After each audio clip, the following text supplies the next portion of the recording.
Right, hello everyone. Sending a couple of emails back to a few of you and a few of your parents. It made me think some people keep asking for a few maths games, so I thought rather than keep replying to the same emails with the same information, if I put a video up with a few that you might want to play at home, hopefully you'll find it helpful. So here we go. So the first game is looking at either your addition or your subtraction, although you could probably do this for your multiplication and your division as well. What you need to do is you need to find a random number generator.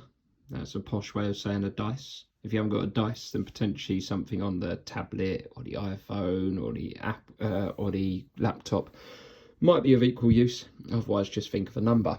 But imagine that I have now rolled my dice, because unfortunately I am diceless. What I would do is I've rolled the dice. I'm looking to build the biggest number possible with my answer at the bottom. So once I've added this number to this number equals this one at the bottom, the largest number wins. So if it was my go and I've just rolled a 3, I might decide, okay, a 3. The best digit I could get is a 6. So my 3, I'm going to place just in there. My partner has a go. Whatever score they get, they write on their sheet. I get another go. This time I am lucky. It's almost like I'm making this up, but I am lucky. I get a 6. So my 6 I'm going to place in there. We keep going. We keep taking turns until we've both got all of our numbers complete. So I am just going to fill these numbers in quite randomly now. Excuse me. There we are. Once you've got this, potentially you can do 1 point if you get your answer right. So if I can add these two digits together, these two numbers together, sorry, and I get my answer right, potentially I get 1 point. Potentially I could have 3 points if I did it first. So if I added my digits before my partner did, trying to build in a bit of speed with our calculations as well. And then potentially I could have 5 points if my answer was the largest. So as I add together, away we go. Remember, good habit to get into is calling this 5 plus 3, but calling this 30 plus 50, 100 plus 200. I know in your head you probably see 1 plus 2, but good habit to get into is to call it by its correct term, which is 100 and 200. This is quite an easy sum now that I look at it, because I haven't got any that are going to carry over, any that need regrouping, but potentially you can do so. The other way to play this game is to play it whereby you get to input your partner's digits. So you might decide, okay, the largest number wins. I've just rolled a 6 for my partner, so I'm going to put the 6 just here. I'm going to try and stitch them up a little bit, try and be a bit sneaky. But it's up to you how you want to play that game. Second game we've got is one that we have played quite recently. Excuse me, I'm just going to get the other ones out of the way. So here I've got some squared paper. It's roughly squared paper because I didn't have any in the house. Again, what I'm going to do is I'm going to either randomly choose 2 digits, or I'm going to roll a dice, or do a number generator, whatever might be the case. This time though, my 2 numbers that I roll, because I'm going to roll it twice, are going to be multiplied by each other. They're going to be times by each other. So imagining that I rolled a 6 and a 3. The answer is obviously 18. So 18 is the amount of squares that I need to colour in here, that I need to shade in here. I need to do it in one colour. My partner needs to do it in a different colour. We can obviously play both of these games with more than 2. It doesn't just have to be a 2-person game. But the idea is whoever covers the most area in the grid at the end of the game wins. Whoever's got the most squares coloured in wins. You can determine your own rules, whether you want to say, okay, 1 and then 2 can be over here, or whether actually you've decided they all need to be touching each other and they need to be a rectangular shape, or obviously a square if you rolled a 5 times 5 or a 4 times 4 and got a squared number. But potentially that might be a game you're interested in doing.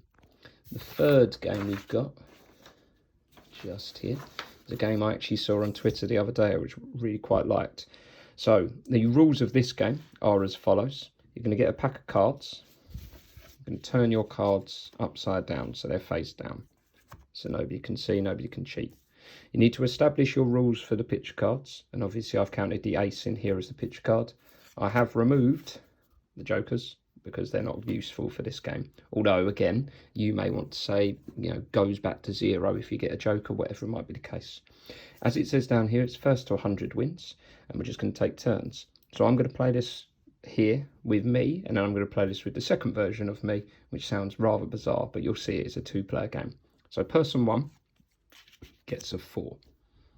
Person 1 now needs to decide, do we want to sit on that 4, do we want to stay on that 4, or do we want to take a risk? So the first to 100 wins, but if I go bust, if I get a king or a queen, I go back to 0. Or if I decide to sit on the 4, I would go back to there. Sort of for those gamers that are looking at this, sort of like a respawn. We would respawn at wherever we last stopped. So as I would draw the next one, I've decided I'm going to carry on. I've got a 4 and I've got an ace. An ace is worth 1. So that puts this person on 5. I'm going to risk it because 5's not a great score when I want to try and get to 100. So I'm going to turn again. And I've got a jack. So I've got a 5 plus my jack. And my jack is worth 9. So that puts me on 14. So my 5 plus my 9, excuse me, puts me on 14. I'm quite happy that I'm going to sit. So as I stop, it's now the second person's go. This person, by the way, will resume from 14. 2. Not a great start. 3. 2 and 3, obviously. 5. 2, 3 and 6. 5 and 6. 11. 15. 11, I think this person needs to risk again. So as they turn it over, 2, 13. They're not far off for this person now. I reckon that's a good place to stop. So we resume the game at 15 and 13.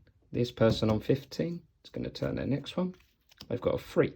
So starting from 15, they add the 3 up to 18. They're going to carry on. Uh-oh, a queen. But rather than going right way back to 0, they just subtract what they had from the last time. So because we started on 15 before we added the 3, this person resumes the next game at 15. Whereas this person, I've completely forgotten, so I'm doing some quick maths now, 13. So we carry on from there. So 13, a jack, 13 plus 9, and we keep it going there. We keep going until one person reaches 100. Okay, so those are our maths games that you might be interested in. Excuse me.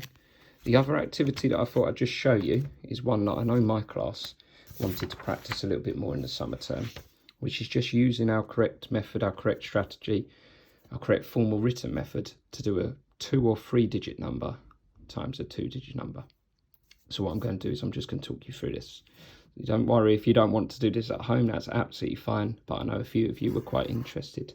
So the first thing I would do is I would put in my column headings. Reason I put those in is because now when I explain the next bit, it will hopefully make sense. So what I need to do here is I need to do 4 calculations. I need to be timesing this 2 by the 5, this 4t by the 5, this 2 by the 7t, and this 4t by the 7t. Okay, so I need to times those ones. When I do my equals, excuse me, I'm juggling. When I do my equals, if you remember, I've set it out slightly differently. So this is a double-spaced equal, and this is a singular space. The reason for that is because there's 2 parts of this. In reality, there's 4 parts, but there's 2 parts of this. The first thing I'm going to do is use this as the number that I'm timesing by, and then I'm going to use this as the number that I'm timesing by. So my first sum is 2 times 5. 2 times 5, 10. So my 0 goes there, my 1 would go there, just like if I was working out that calculation there. I now do 4t times 5. Well, 4 times 5 is 20. Make it 10 times bigger is 200. So 200. But I've got to add on this 10. 210. Hopefully that all makes sense so far. What I now do is, because I'm timesing by the 7t, not by a 1's digit, I'm timesing by a 10's digit. All of my answers here are going to be 10 times larger. So because they're going to be 10 times larger, in comes the hero, 0. The reason that's a hero is because it obviously makes everything else this side worth 10 times more than it would be. If I did 2 times 70 now, and I put 140, 1, 4, then that wouldn't be right. So I need my 0 here to make everything worth 10 times more than it would have been if this was a 7 instead of a 70. So 2 times 70 is 140. So my 4 can go in there, my 1 can go in there. hopefully you can now see, especially if I put the correct column headings in, that this is 140. Now for this next one, it's actually times 4t by 70. So this in reality is like doing 4 times 7 and then making it 10 times bigger and then making it another 10 times bigger, or making that 100 times bigger. So 4 times 7 is 28. If I was going to make it 10 times bigger, I'd get 280. So if I was going to make that 10 times bigger still, I'd get 2,800. So as I do this, I'm going to have my 2,800. But the only but here is the fact that I've got this 100 left over. So I need to add that 100 on. 2,940. This 2 is obviously meant to be in this row, but proof to show you why we use squared paper. A bit of a dodgy presentation. The next bit is to add my two answers together. The reason I do that is because at the moment I've got 42 times 5 and 42 times 70, but I haven't got 42 times 75. Here it all is. All I've got to do now is add it together. 0 plus 0 is 0. It's not 1 plus 4, it's 10 plus 40, 50. 200 plus 900 is 1,100. And 2 plus nothing, oh, got my extra 1, 2,000 plus 1,000, 3,000, 3,150. There's my answer. Hopefully that makes some sense. If it doesn't, then I'm more than happy to do more of these videos. Goodness knows I'm just sat at home at the moment, as I'm sure you are. But if you want to try any of those games from earlier, do try them. And if you want to have a go at this, then do so. Good luck, enjoy, and I'll catch up with you all soon.